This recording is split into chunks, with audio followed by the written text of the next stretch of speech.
Capítulo 8. Los planos de correspondencia.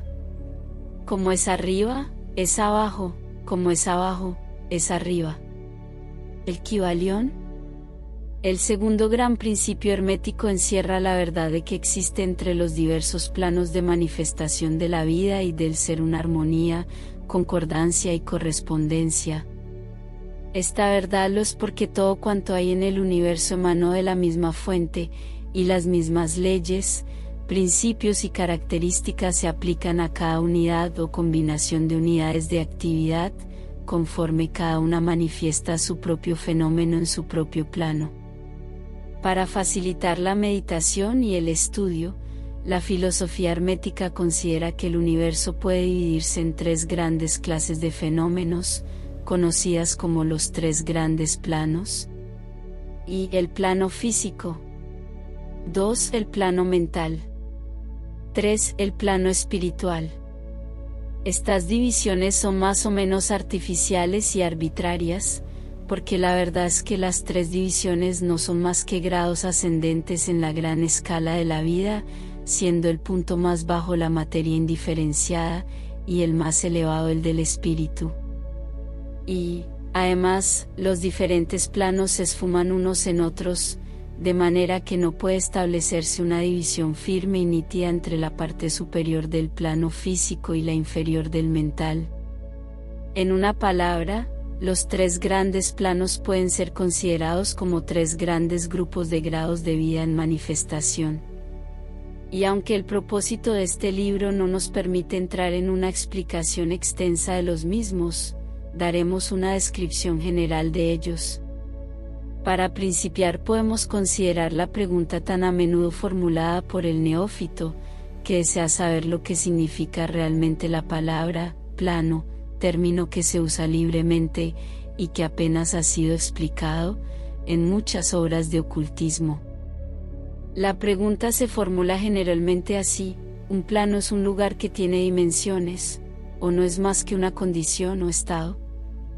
Y podemos contestar, no es un lugar ni una dimensión ordinaria del espacio, pero, sin embargo, es más que un estado o condición. Puede ser considerado como un estado o condición, pero, no obstante, el estado o condición es un grado dimensional, es una escala, y está sujeto a medida. Parecerá esto quizá una paradoja, pero examinemos el punto. Una dimensión es una medida en línea recta, relacionada con una medida base, etc. Las dimensiones ordinarias del espacio son longitud o largo, latitud o ancho, y grosor o altura. Pero existe otra dimensión de las cosas creadas, o medida en línea recta, conocida por los ocultistas y también por los hombres de ciencia, aunque estos últimos no le hayan dado todavía el nombre de dimensión. Esta nueva dimensión, que por el momento es la base de muchas especulaciones bajo el nombre de cuarta dimensión, es el tipo usado para determinar los grados o planos. Esta cuarta dimensión puede ser denominada la de la vibración. Es un hecho bien conocido por la ciencia moderna, así como por los hermetistas, quienes han encerrado esa verdad en su tercer principio, que todo está en movimiento, todo vibra, nada está en reposo. Desde la más elevada manifestación hasta la más baja, todas las cosas vibran. Y no solamente vibran con diferente intensidad, sino en diferentes dimensiones y de diferente manera. Los grados de intensidad vibratoria constituyen los grados para medir en la escala de vibraciones, o sea, los grados de la cuarta dimensión. Todos estos grados forman lo que los ocultistas llaman planos. Cuanto más elevado es el grado de vibración, tanto más elevado es el plano. De manera, pues, que aunque un plano no es un lugar, ni estado o condición, posee, sin embargo, cualidades comunes a ambos. Algo más tendremos que decir sobre las vibraciones en los próximos capítulos, en los que estudiaremos el principio hermético de vibración. Se recordará, No obstante, que los tres grandes planos no son divisiones actuales y reales de los fenómenos del universo, sino simples medios arbitrarios empleados por los herméticos para ayudar al pensamiento y al estudio de los diversos grados y formas de la actividad y de la vida universales. El átomo de la materia, la unidad de fuerza, la mente del hombre y el ser del arcángel, no son más que grados de una sola y misma escala, y todos son fundamentalmente los mismos, siendo la diferencia solo cuestión de grado y de intensidad vibratoria. Todos son creaciones del todo, y tienen su existencia dentro de su mente infinita. Los herméticos subdividen cada uno de esos tres grandes planos en 7 planos menores, y cada uno de estos en 7 subplanos, siendo estas divisiones más o menos arbitrarias, esfumándose unas en otras, pero han sido adoptadas por conveniencias del estudio científico.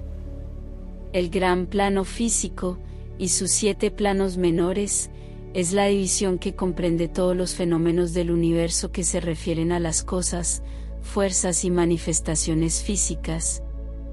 Incluye todas las formas de lo que conocemos como materia, y todas las formas de lo que llamamos energía o fuerza. Pero se debe recordar que la filosofía hermética no reconoce la materia como una cosa en sí misma, o como si tuviera una existencia separada de la mente del todo. La proposición es que la materia no es más que una forma de energía, esto es, energía de una intensidad vibratoria inferior de cierta clase. Y de acuerdo con ello, los herméticos clasifican la materia bajo el título de energía, y le adjudican 3 de los 7 planos menores del gran plano físico. Dichas 7 divisiones menores son las siguientes. Y el plano de materia A. 2. El plano de materia B. 3. El plano de materia C. 4. El plano de sustancia etérea. V. El plano de energía A. B. El plano de energía B. 7. El plano de energía C. El plano de materia comprende las formas materiales sólidas, líquidas y gases, tal como lo reconocen generalmente las obras de texto físicas. El plano de materia B comprende ciertas formas más elevadas y sutiles de la existencia que la ciencia recién comienza a conocer, los fenómenos de la materia radiante, bajo sus fases de radium, etc., que pertenecen a la subdivisión más inferior de este plano menor. El plano de la materia se comprende formas de la materia más sutil y tenue, cuya existencia ni siquiera sospechan los hombres de ciencia actuales. El plano de la sustancia etérea comprende lo que la ciencia denomina éter, sustancia de tenuidad extrema y de prodigiosa elasticidad, que compenetra todo el espacio universal y que obra como medio para la transmisión de ondas de energía tales como la luz, el calor, la electricidad, etc. Esta sustancia etérea es el eslabón de unión entre la llamada materia y la energía, participando de la naturaleza de ambas. La doctrina hermética dice que ese plano tiene 7 subdivisiones, como las tienen los demás planos menores, y que, en realidad, hay 7 éteres en vez de 1. Inmediatamente después viene el plano de la energía, que comprende las formas de energía que la ciencia conoce corrientemente, siendo sus 7 subdivisiones respectivamente, calor, luz, magnetismo, electricidad, atracción, gravitación, cohesión, afinidad química, etc., y otras varias formas de fuerza que revelan los experimentos científicos, pero que aún no han sido denominadas o clasificadas.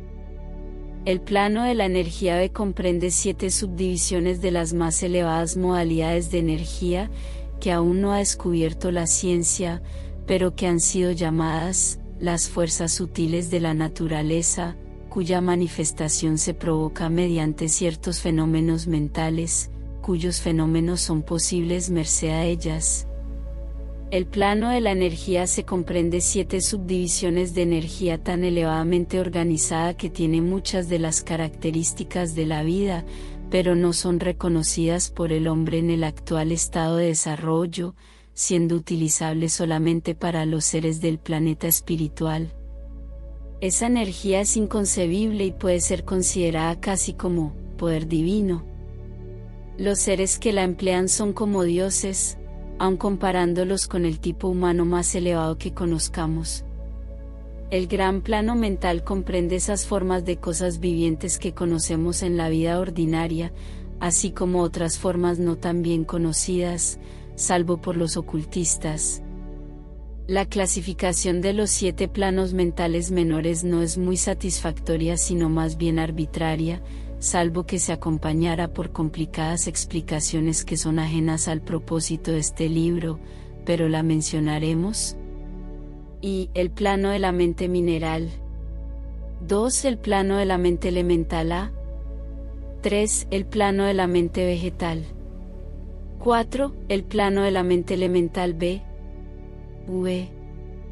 El plano de la mente animal. B. El plano de la mente elemental C. 7. El plano de la mente humana. El plano de la mente mineral comprende los estados o condiciones de las unidades o entidades, o grupos y combinaciones de las mismas, que animan las formas conocidas bajo el nombre de minerales, sustancias químicas, etc. Estas entidades no deben ser confundidas con las moléculas, átomos y corpúsculos, siendo estos últimos solo el cuerpo material de dichas entidades, así como el cuerpo del hombre no es más que su forma material y no el mismo. A esas entidades se las puede llamar almas, en cierto sentido, y son seres vivientes de escaso grado de desarrollo, vida y mentalidad, apenas un poco más que las unidades de energía viviente, que comprenden las subdivisiones superiores del más elevado plano físico. El hombre corriente no suele atribuir mente, alma o vida al reino mineral, pero todos los ocultistas reconocen la existencia del mismo, y la ciencia moderna se está encaminando rápidamente hacia este punto de vista. Las moléculas, átomos y corpúsculos tienen sus odios y amores, gustos y desagrados, atracciones y repulsiones, afinidades y no afinidades, etc., y algunos hombres de ciencia han expresado la opinión de que el deseo y la voluntad, las emociones y sentimientos de los átomos solo difieren en grado de los del hombre. No tenemos espacio para discutir el asunto aquí. Todos los ocultistas saben que es un hecho, y otros se refieren a los descubrimientos científicos más recientes para que se vea su corroboración. Este plano tiene las 7 subdivisiones habituales. El plano de la mente elemental A comprende el estado, condición y grado de desarrollo mental y vital de una clase de entidades desconocidas para el hombre corriente, pero que el ocultista conoce.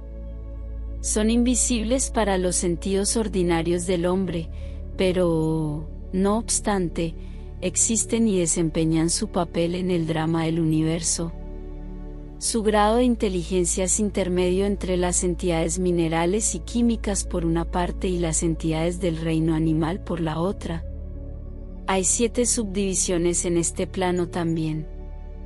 El plano de la mente vegetal y sus 7 subdivisiones comprende los estados o condiciones de las entidades que encierra el mundo vegetal, los fenómenos mentales y vitales que se conocen corrientemente.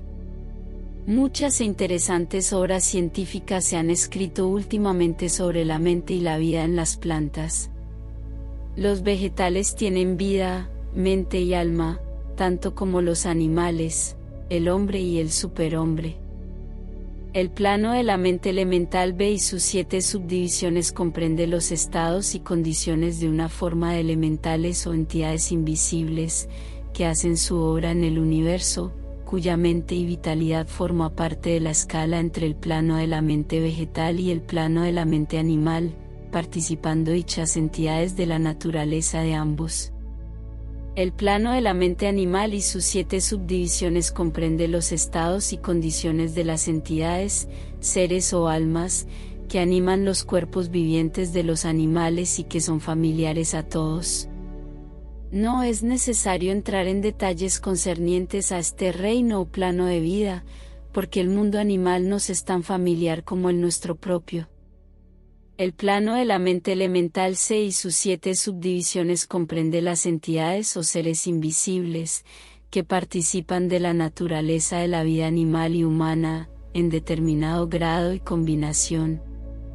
Los elementos pertenecientes a este plano y que están en el grado más elevado del mismo, son semihumanos en inteligencia. El plano de la mente humana y sus 7 subdivisiones comprende las manifestaciones de la vida y mentalidad que son comunes al hombre en sus varios grados y divisiones.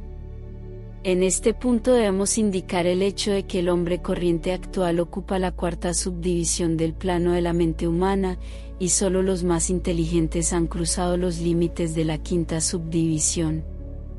Millones de años ha empleado la raza para alcanzar este estadio, y tardará muchos años más en llegar a las subdivisiones 6ª y 7ª. Pero debemos recordar que ha habido razas anteriores a las nuestras que han pasado por esos grados y después más allá de ellos.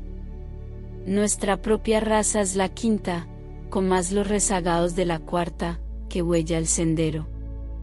En ella ha habido unas cuantas almas avanzadas que han sobrepasado a la masa y han llegado a la 6ª y hasta la 7ª subdivisión, y algunos un poco más allá todavía. El hombre de la 6ª subdivisión será el superhombre, y el de la 7ª el ultrahombre.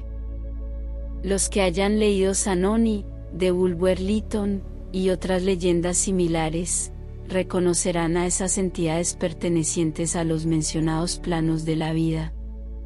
Pasando del gran plano mental al gran plano espiritual, ¿qué es lo que podríamos decir? ¿Cómo podríamos explicar esos elevados estados del ser, de la vida y de la mentalidad a mentes que son todavía incapaces de comprender las subdivisiones más elevadas del plano de la mente humana?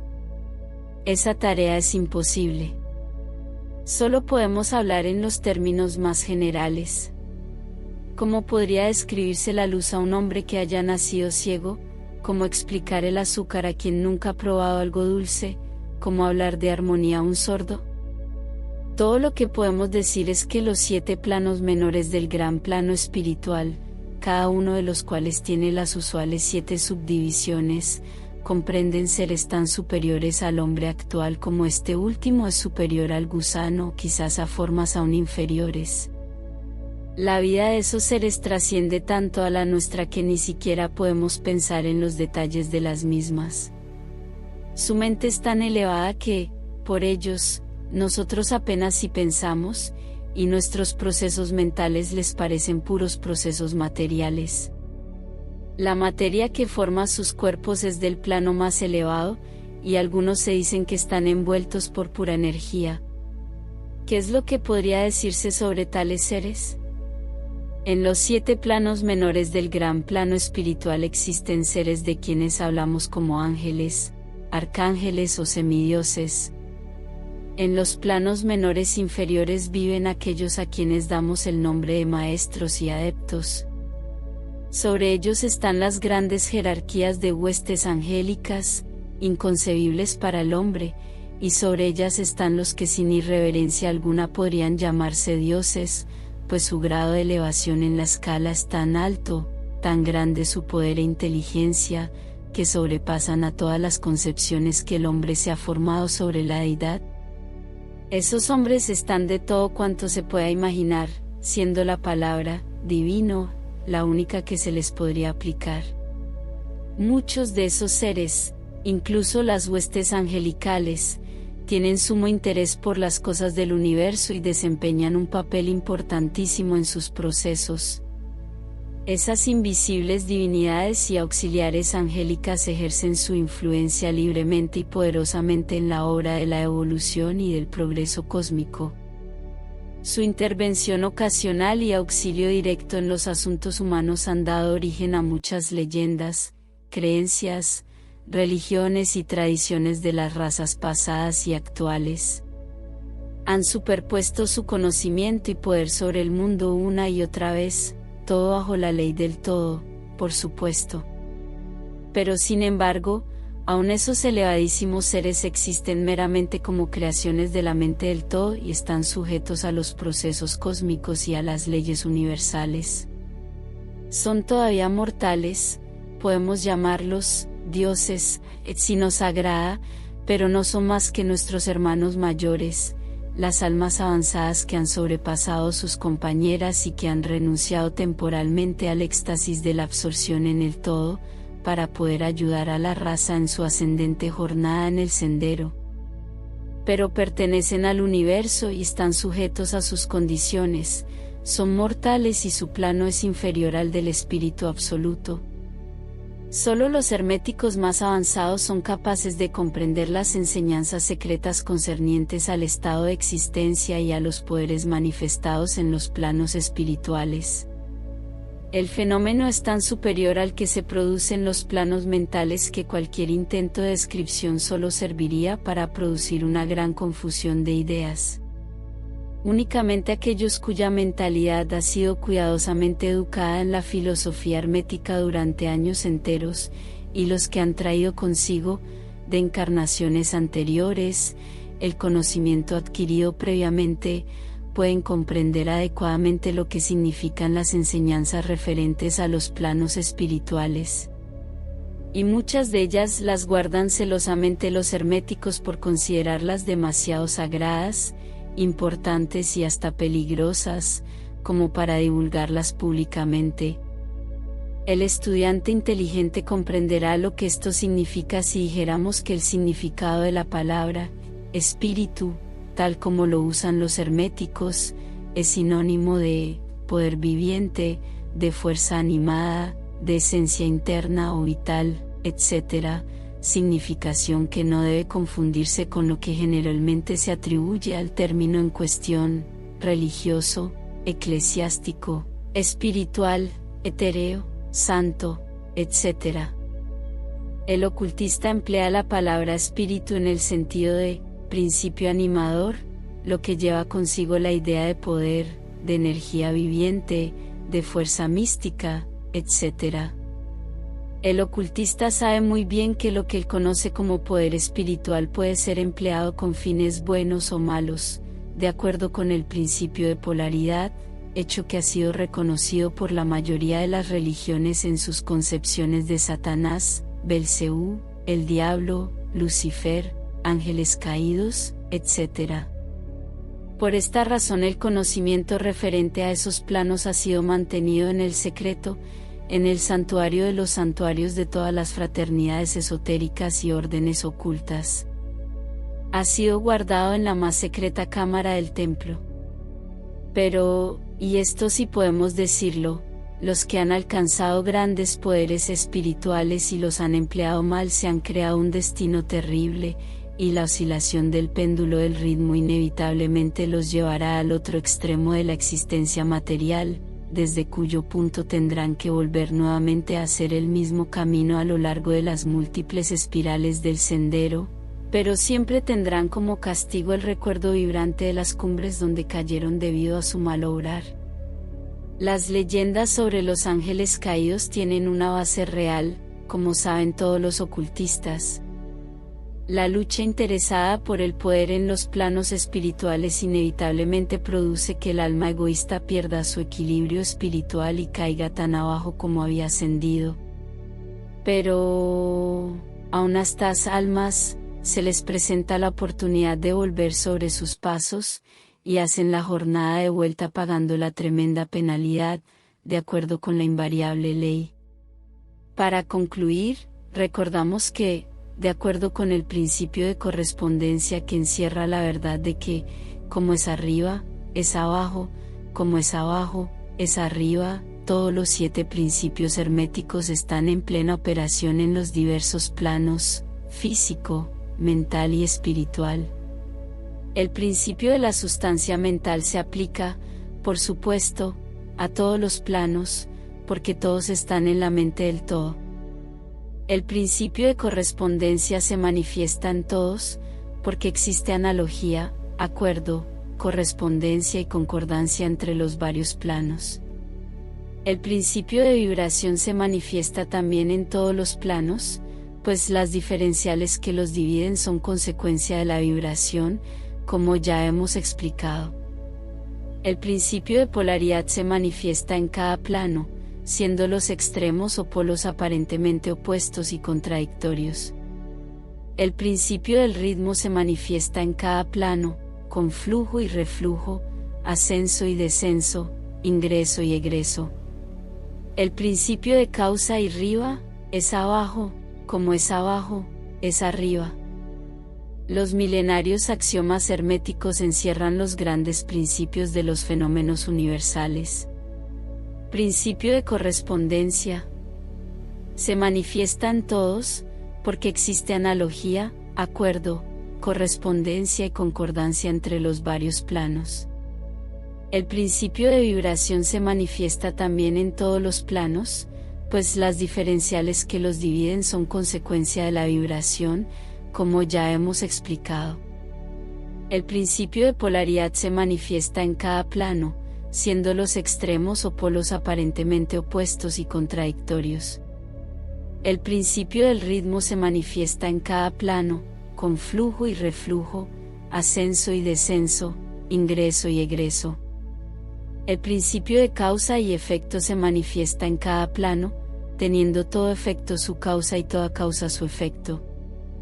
El principio de género se manifiesta en cada plano, estando siempre expresada la energía creadora y operando mediante los aspectos masculino y femenino.